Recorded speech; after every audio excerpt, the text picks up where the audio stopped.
Olá, vamos falar de outros testes. Quais mais são os testes que os psicopedagogos devem fazer e realizar? Gente, essa etapa, na hora que chega nessa etapa do outros testes, é a etapa divisor de águas para você ser um psicopedagogo, pesquisador eficiente, para você ser um psicopedagogo reprodutor, reproduzindo ali testes sem compreender nada. Então vamos lá no passo a passo para você identificar quais são os outros testes que você deve fazer e realizar com o seu paciente. Para o psicopedagogo ser bem sucedido, para a escolha do outro teste ou dos outros testes que ele vai realizar, ele precisa fazer as seguintes indagações. O que foi feito? O que foi observado? O que ficou na dúvida? Qual o objetivo desta pesquisa? Quais recursos utilizar? E depois, quais os resultados obtidos? Então vamos para a primeira pergunta que o psicopedagogo precisa se fazer na hora da pesquisa avaliativa. A primeira pergunta é: o que foi feito? O que foi feito até aqui? Que aí a gente já fez a EOCA, em alguns casos já fez a anamnese, já fez as provas piagetianas, já fizemos as projetivas. E agora, com isso que foi feito, o que foi observado?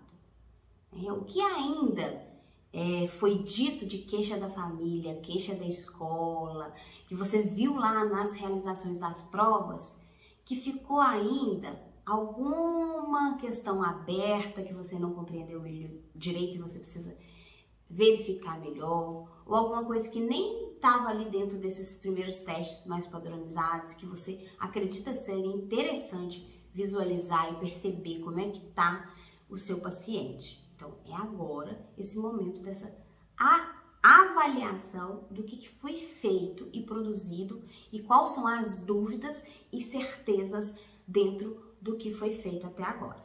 Depois, a gente vai ressaltar o que foi observado. Vamos colocar aqui que vocês observaram que toda vez que a criança vai registrar alguma coisa no papel, ela escreve, ao invés da palavra, vamos supor que ela quer escrever Raquel, ela escreve o R, o Q e o U. Então, você identificou ali que possivelmente, ela tá ali silábica. Mas você não fez nenhum teste para verificar, como é que ela tá nesse processo de alfabetização.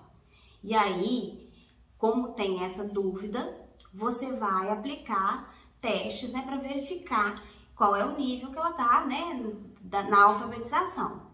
Inclusive, eu tenho um vídeo mostrando isto. Vou deixar ele aqui, o link desse vídeo, mostrando como é que identificar as fases e como que a gente pode trabalhar isso dentro do consultório. Vou deixar o link aqui na descrição deste vídeo para esse vídeo, se você não viu, para você assistir, tá bom? É um vídeo aberto que fica lá dentro do canal do YouTube.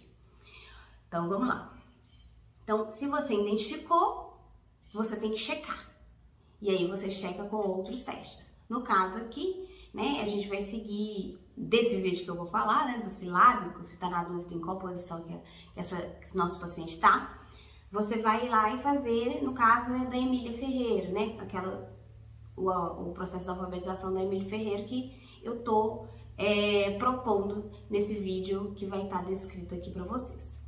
Mas o que conta aqui nessa história, neste momento que a gente está falando sobre outros testes, é que é importante a gente identificar, antes de fazer um teste, a necessidade. Então, nesse caso, essa pessoa está escrevendo letras como se fossem sílabas. E aí, ela está silábica? Não está? Em que momento ela está? Então, surge a necessidade dessa pesquisa e aí o psicopedagogo volta para isso e faça pesquisa em relação a isso para identificar. Então é isso. Dentro dos processos, tem uma dúvida? Encontrou uma coisa ali que você precisa entender melhor? Procure um teste, ou um jogo, ou alguma coisa que vai fazer você verificar aquela situação específica, né? Vamos colocar assim. Por quê, gente? Porque o objetivo da nossa pesquisa é identificar o nosso paciente, o sujeito, e não jogar um tanto de testes aleatórios, nada a ver. Porque vamos colocar aqui que eu estou atendendo um adulto que está na faculdade e que está com grandes problemas para concentrar na aula online. E por isso está ficando em dependência nas matérias, enfim. Eu vou fazer um teste com essa pessoa, né? De em qual fase ela está da alfabetização? Não, porque não tem nenhuma queixa. Quando ela escreve perfeitamente nos outros testes. Então, essa sondagem, ela fica desnecessária. Por isso que a gente chama de outros testes. Porque aqui os testes mais específicos para os nossos pacientes. Então, eu vejo muitas vezes, é um erro muito comum, qualquer que seja o paciente, o psicopedagogo aplica testes que, tipo assim, nada a ver, que não tem a ver com a queixa, que não tem a ver com a pesquisa. E aí, é só um desgaste com o seu paciente, e normalmente são testes caros, financeiro, enfim. Então, por isso que é importante nesse momento dos outros testes, identificar e ressalto a necessidade sua como pesquisadora, né? Eu como pesquisador, psicopedagogo, e a necessidade do paciente, né? Do que ele está sofrendo, do que ele está sentindo no seu dia a dia, que trouxe até o consultório psicopedagógico. Continuando, qual recurso utilizar, né? Nesses outros testes? Gente, existem testes padrões, depois eu vou mostrar algumas coisas assim lá no Função Executiva, né? Vou mostrar alguns testes padrões, existem, tá? Mas o mais importante é você ter identificado qual é a necessidade, porque aí o recurso você mesmo vai entender. Como, por exemplo, eu quero ver um aspecto da coordenação motora fina. Então, como que eu vou pesquisar isso? Aí eu vou trazer para o meu paciente tesourinha, movimentos com as mãos, né, para desenhar alguma coisa, colorir.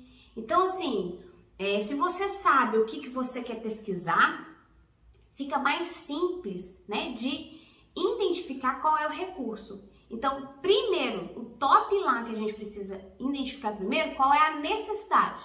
Depois, tudo isso vai ajudar a gente a encontrar, a perceber melhor, a escutar melhor, né, a necessidade do nosso paciente naquele momento.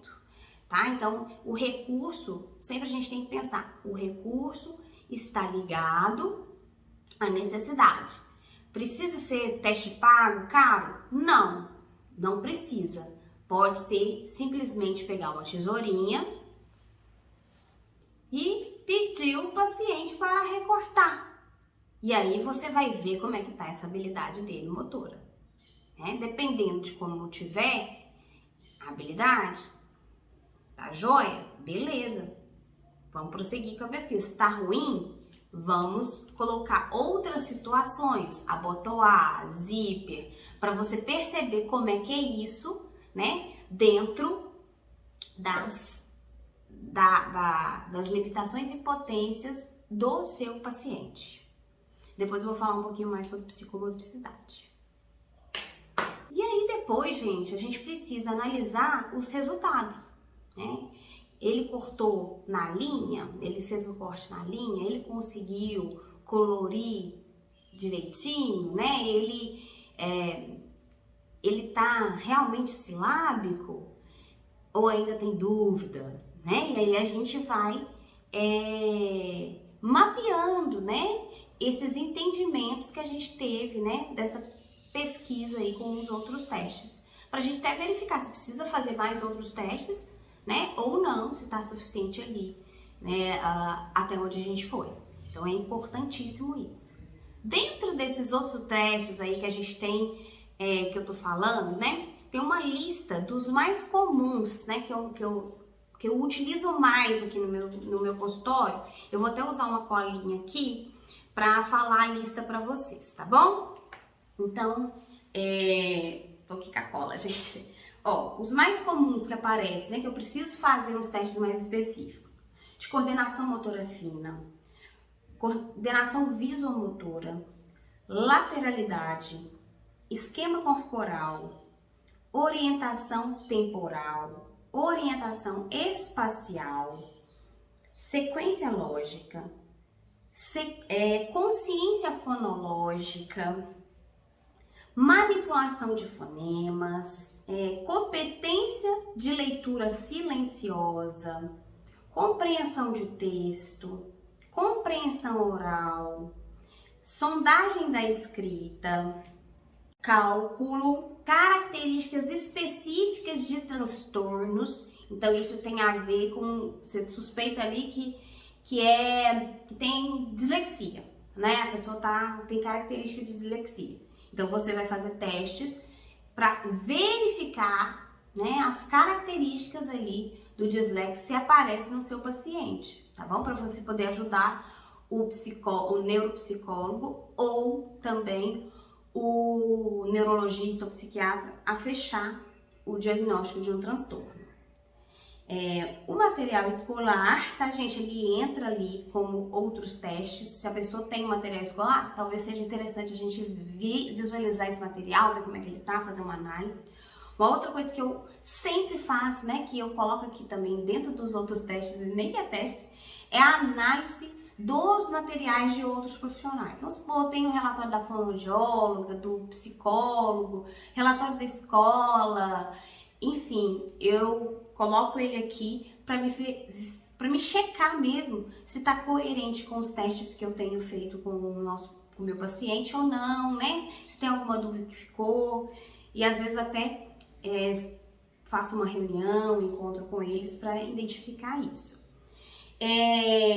Eu não coloquei aqui nessa lista porque eu vou fazer vídeos separados sobre isso. Sobre função executiva, que sempre aparece aqui também nos outros testes, são os que mais aparecem para mim.